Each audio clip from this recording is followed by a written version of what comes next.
last video I talked about the various ways that we can communicate post-laryngectomy. So this video I want to talk about the coverings that we use or don't use. So, again, it's a personal choice. Some people choose to go commando even now. Used to, there weren't a lot of options outside of like a handkerchief or a scarf or, some type of little foam cover. But now there is. But, some people still choose to go commando, and that's, that's in their personal choice.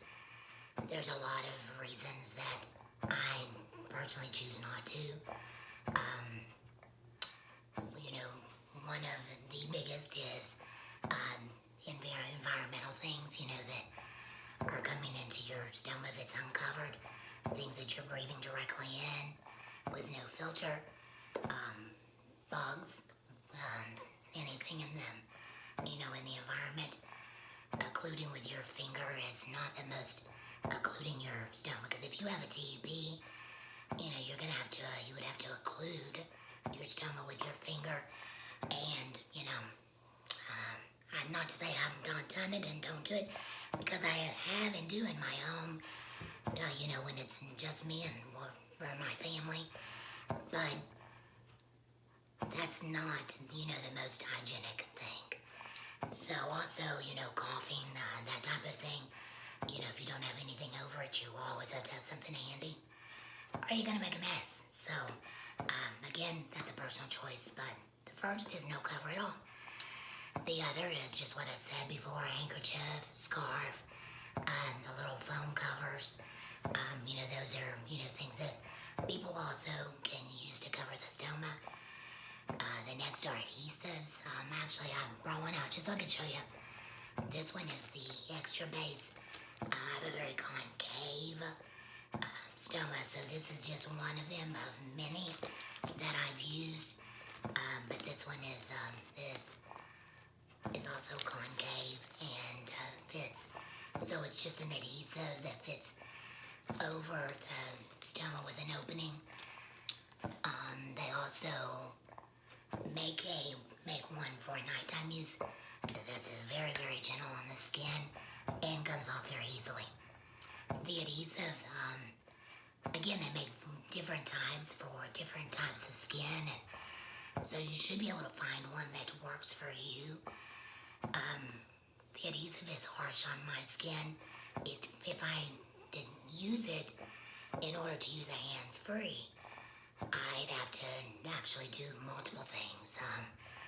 One, after the skin is clean, allow it to dry very well.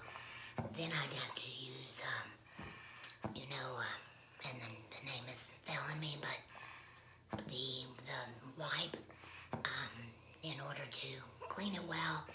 And then you have to let that dry really well, like 5 to 6 minutes.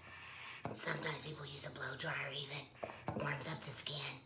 They may even use a blow dryer on the adhesive, because then that also will create, warmth and therefore a more sticky surface. So, I even had to use glue, and that still didn't hold a seal for me when I wanted to talk hands-free. So, for me,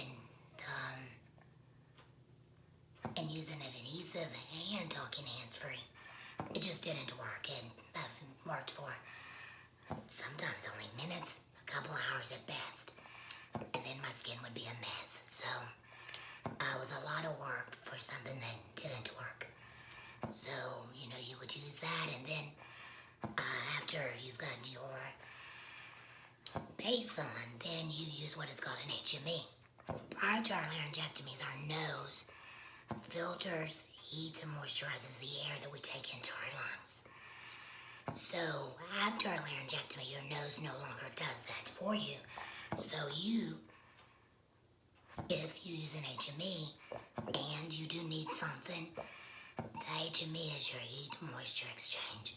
So it filters the air, which is very important for any number of toxins that are in the air, dirt, all of those things. So it filters the air It heats the air, it moisturizes the air that you bring into your lungs. So, it's extremely important. These filters, unlike our nose that, sort of regenerates itself, these filters have certain things on them or applied to them in order for them, to be that barrier that you need, like your nose. So they're only good for 24 hours. So, you sometimes I've heard people say that they use theirs for, multiple uses. Some people, have figured out ways to wash the filter out and put it back in. And while I understand, because these supplies are extremely expensive, and especially if you don't have insurance, so I get it. I get the why.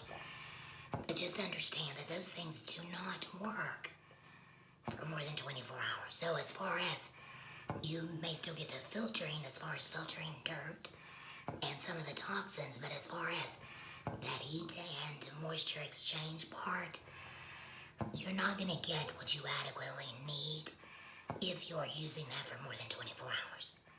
So that's all I'm going to say about that. So then with the HME, there's a couple of different kinds they make.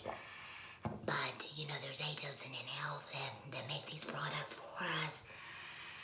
So the HME, so the flat one, you just push much like this, and, and then you're able to speak and talk with no difficulty. They make a couple of different kinds of those. They make an extra moist and an extra flow. The extra moist helps you get more humidity if you're more dry. The extra flow helps you get in more air, especially like if you're walking or doing anything. And we have that issue after we are laryngectomies, actually getting in, adequate amount of air, especially if we're working or exercising outside or inside.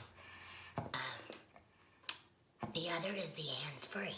It's actually, and when you purchase the kit, you get 3 in a box for different air resistance. This is what it looks like. It's just like a little housing for the filter that looks like this. And always remember, it's spoke out, so spokes come out. When you put it in, it just clicks in, and then it's got a walk and talk, like you can twist it, and all you're going to be able to do is breathe with it, and that you're walking so that you're getting more air. Or you have a talk, so you need to twist to talk. This little flap comes forward, blocks off the air when you want to speak, and you're able to speak hands-free. Wonderful, wonderful thing.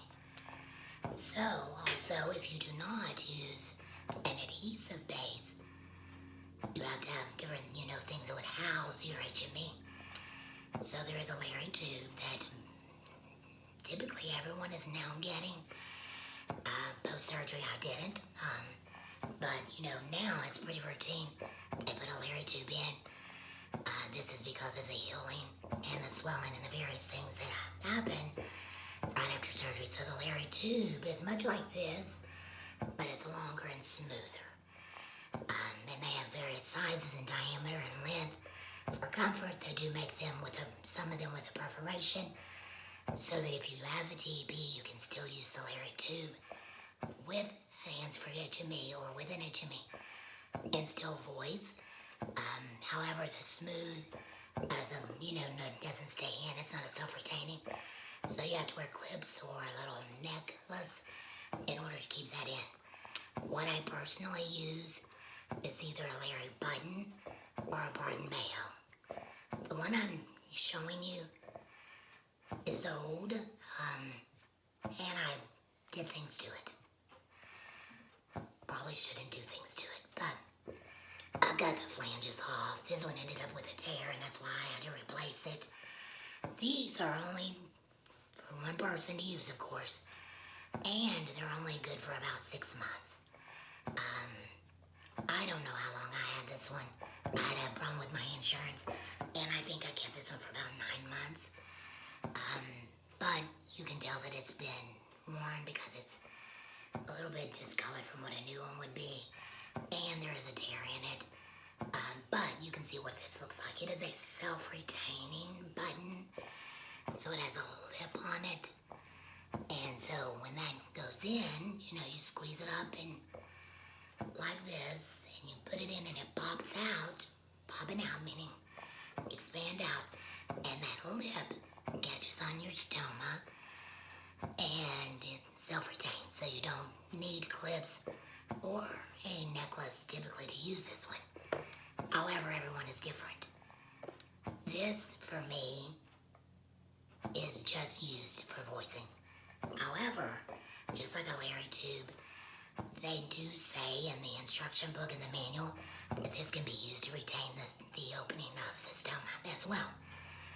So with that being said, if someone was trying to use this or the Barton Mayo and it was increasing the size of their stoma, doesn't happen to me, but we're also very unique. I know that it does happen to other people. If it is increasing the size of the stoma and you're not able to keep this in, then your SLP or ATOS or in-health representative could fit you for more than one. They want to fit you with one. Whatever the size of your stoma is, go slightly smaller because it needs to be self-retaining.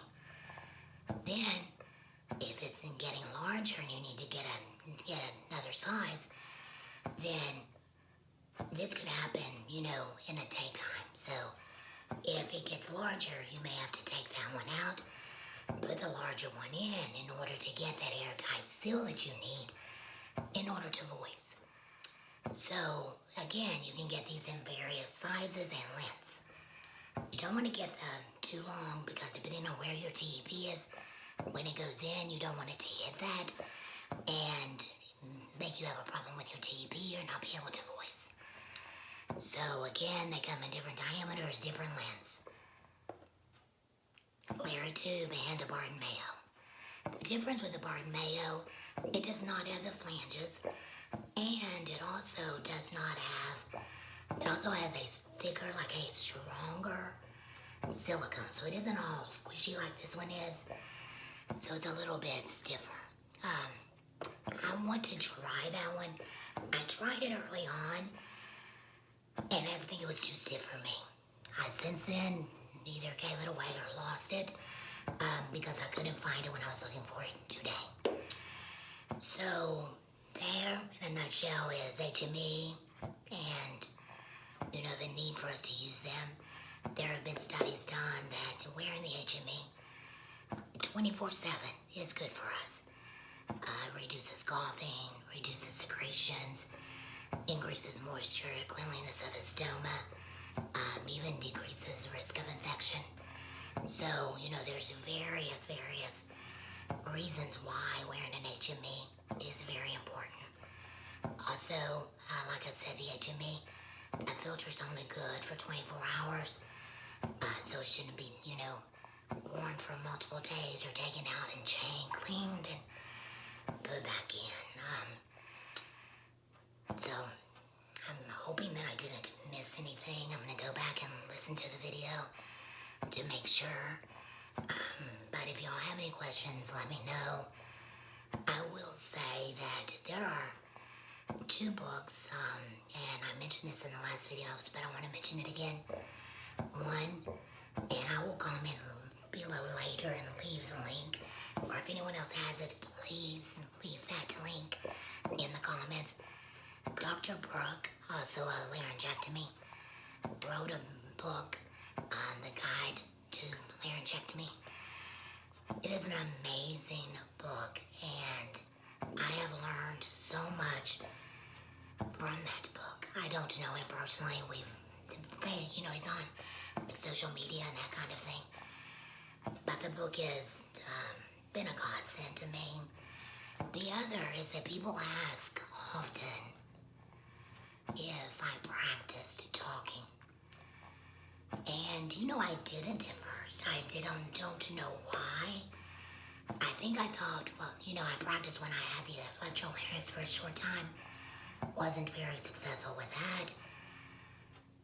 And, before my TB, could even do a little bit of esophageal speech. Can't now, unless it's just by accident. But I've also not tried it in a very long time. But now I have practiced, and I'm going to tell you the book that if you don't have it, you need to get it.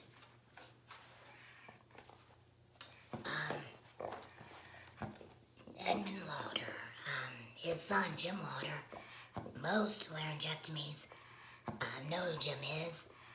Jim is a very huge advocate for laryngectomies, and he edited this book, but his dad wrote this book.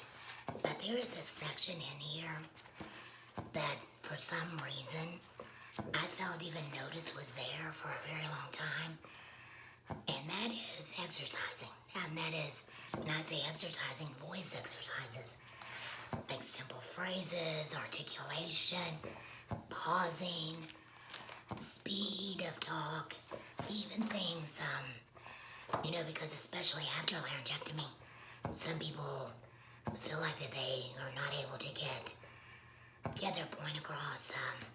I know y'all have already noticed, I have facial expressions and, well, my mouth and all kinds of things that everybody basically gets my point. And I use my hands all the time. Hair up so I could show you this, and so I keep my hands out of it, because those are all things that I do with talking and getting my point across. But for many laryngectomies, that's difficult. So, exercising is extremely important. This book is amazing for many reasons, but that's one of my favorite things. Like, it even shows you how to do the scale of going low to high. So, like, la, blew my seal. That will happen, but it won't if I do this. But la la la la la, la la la la la, and I'm doing this. Even though I probably look very foolish, I'm doing this so that you can see how you can practice and do these things. And you should. You should. And if you don't have this book, I know it's on Amazon, you can probably reach out to Jim. But this is really, really good for that. And also Dr. Brook, his book is available for free to download. That is amazing. It's not for free on Amazon, but it is for free on online, and he gives you that direct link and tons of other information. So please check that out. He also has a blog that has a wealth of information. Anytime that I've ever thought, do I know something or don't know something, I go to that blog. So I'll put those things below if no one else does, so that people have a link to it. Again, I'm sorry this was so long. I hope it was beneficial. I love you guys. Have a blessed day.